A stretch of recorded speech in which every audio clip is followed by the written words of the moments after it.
Oh, thank you, Ant. Well, look, good afternoon. It's a pleasure to be here. I have to admit, I did get a little bit of a fright when I walked into the room. I knew it was going to be in the ballroom of the hotel. I assumed it was going to be partitioned off, and we'd be about a third of this, so slight freak-out moment there. So please forgive me. Can I just ask? I'm going to take a liberty as the first speaker to just ask a couple of questions to get a feel from the room. Is there anybody in the room here not from the financial services industry? If you could put your hand up, please. Okay, all right. Right. So let me get this clear. It's a beautiful Auckland day, and you've paid money to come and hear 5 banks back to back talk about themselves. Right, you're suckers for punishment, really, aren't you? And I'm guessing the rest of the room is some financial services people. So I just need to get a lay of the land. If you're from ANZ, could you let me know? Hello, all right, that's you, right, okay. Westpac, where's anybody from Westpac here? There we go. Very productive table there, thank you. Anyone from Kiwi Bank, apart from Nikki, who's, oh look, there they are, fantastic. What about BNZ? Anyone from BNZ? Hello, scatterings, okay. I think I've covered everybody. Oh, anyone from ASB? Hello, excellent, lovely to see you here. Right, let's get this underway.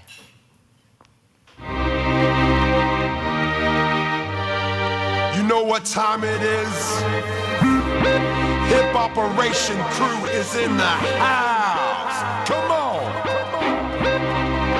And you don't stop. And you don't stop. Come on.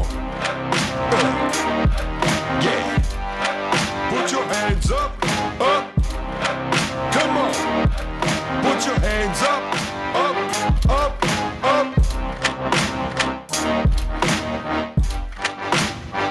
Do you feel me? Come on, come on. And you don't stop. And you won't stop. You keep on. You keep on and on and on. Like this.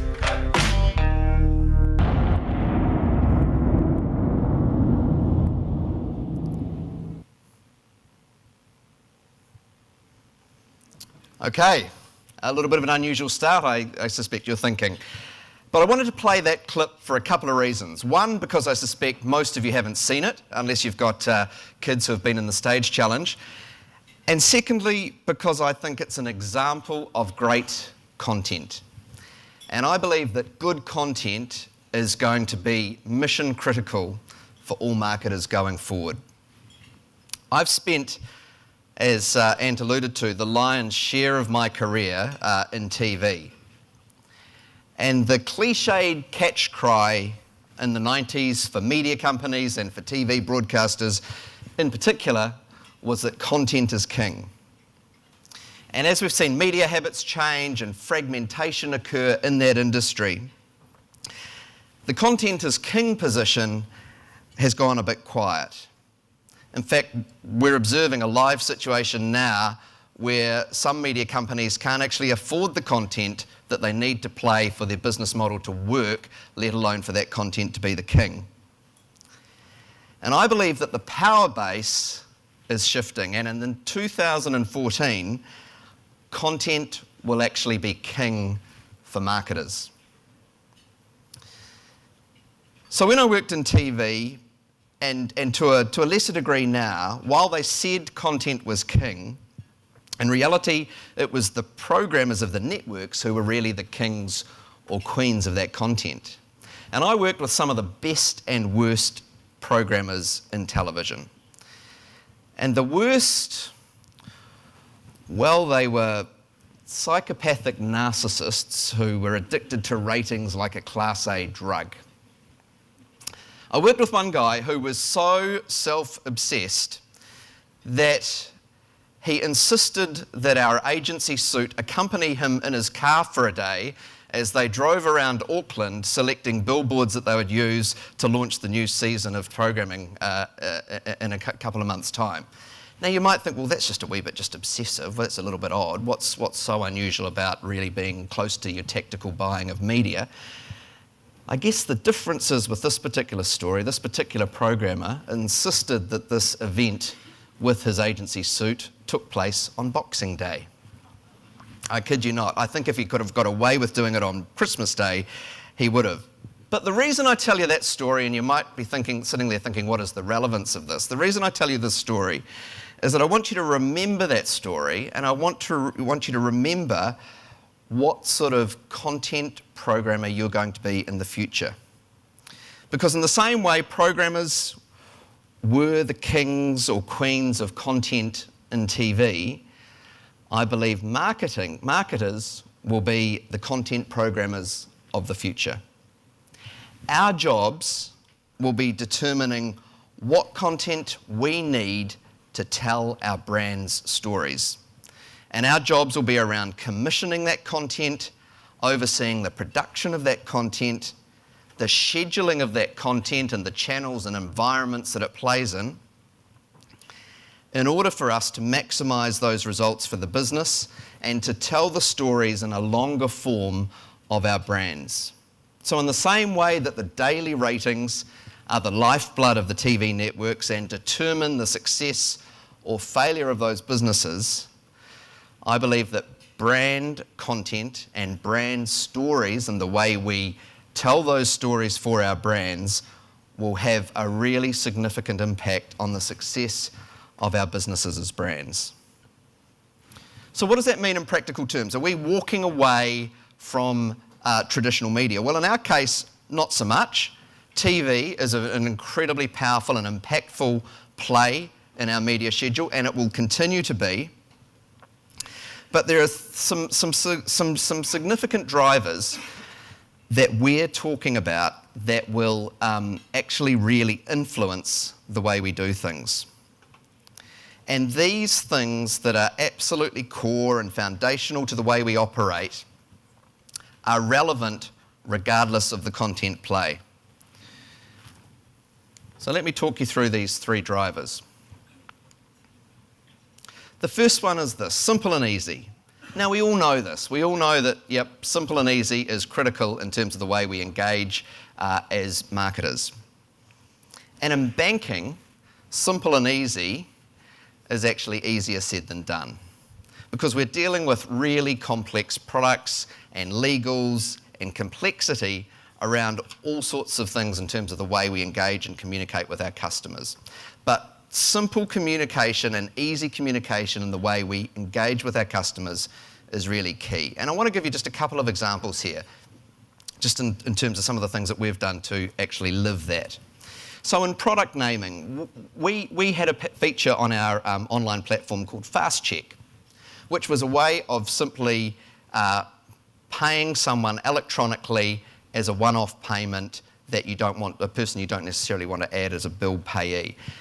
Well, we actually had a look at that and said, well, what is Fast Check? What does that mean? What is a fast check? And we actually realised that the best descriptor of that is a one-off payment. So we now call that a one-off payment.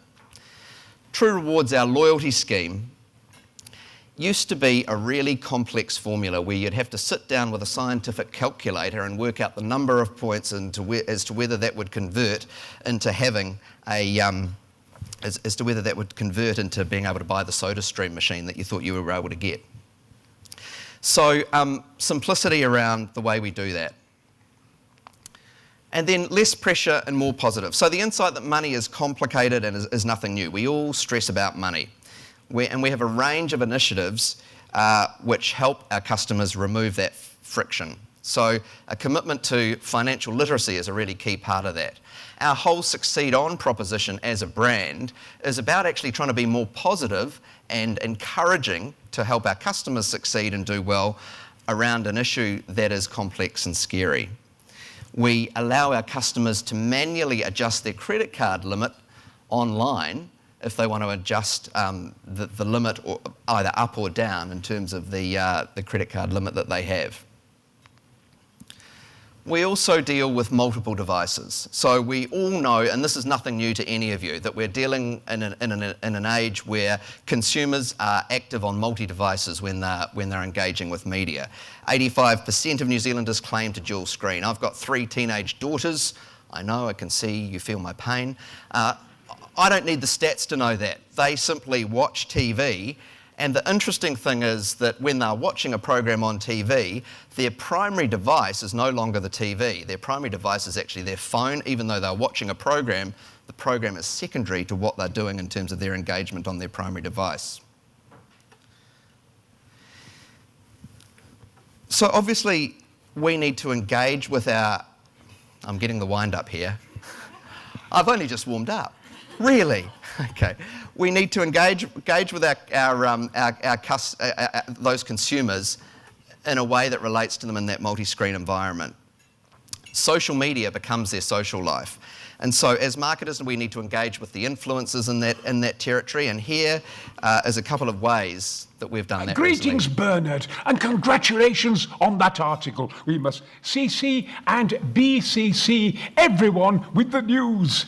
Yes.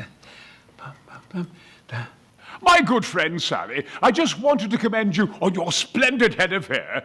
I salute you. So there was a little something for Sally Ridge that we did, and then Bernard Hickey, the journalist. But to pull all that together and to get it right, you need to get the structure right. So we've moved away from that siloed environment where we have, separate divisions within the broader and marketing and comms team all working separately. So we have a brand team, a marketing by division team, a digital team, a community team, a sponsorship team, a customer analytics and insight team, corporate communications, internal communications, external PR, social media, government relations, all working together cohesively as one team to achieve that consistency of voice across what we do. And how do we actually do that in practical terms? Well, here's one clip that I guess is a little example of something that we did that actually brings together all those elements in a single project, a little project that we put together called Like Loan. What is the value of a like to a bank? Introducing the world's first home loan rate that drops with every Facebook like, ASB Like Loan. The more likes the rate gets throughout one day, the lower it goes for one lucky winner. On day one, the app received enough likes that by the cut-off time, we gave away the country's lowest ever home loan rate. And after a further 3 days of competition, we gave away 3 more record-breaking rates. ASB Like Loan accelerated the growth of our number of fans. But the real value is that all the likes the app received gave us the contact details of more than 17,000 participants who we know are in the market for a home loan right now, which in a housing market the size of New Zealand is a pretty handy thing to have. ASB Like Loan. So that's the war room where we put Like Loan together at Saatchi's, and I just want to finish by coming back to where I started, which is about content. And make no mistake, I believe it's all about content. And everybody who's speaking on the stage today, we're all juggling content. All of us in this room are juggling content. The challenge for us as marketers is to make sure that that content is compelling for our brands, so that when we commission, create and schedule that content, that we do it in a way that is compelling for the audience that we're trying to reach. And if we all do that, we all succeed collectively. Thank you.